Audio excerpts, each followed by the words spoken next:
হচ্ছে ক্রিকেটের নতুন ফরম্যাট, নাম রাখা হয়েছে টেস্ট-20। টেস্ট আর টি-20 ফরম্যাটের মিশ্রণে হতে চলেছে এটি। বৃহস্পতিবার একটি ভার্চুয়াল বৈঠকে কিংবদন্তি Clive Lloyd, Matthew Hayden, Harbhajan Singh ও এবি ডিভিলিয়ার্স এই নতুন ক্রিকেটের ফরম্যাট সূচনা করেন।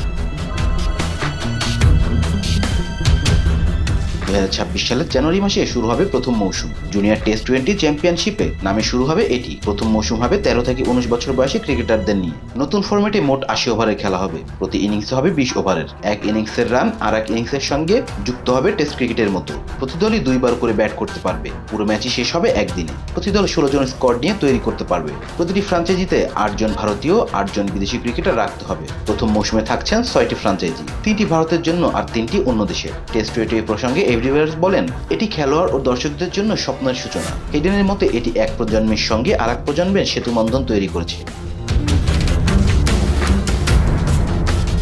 রেজান ইসলাম, বে sports. Please subscribe our channel to get more information about Cricket World.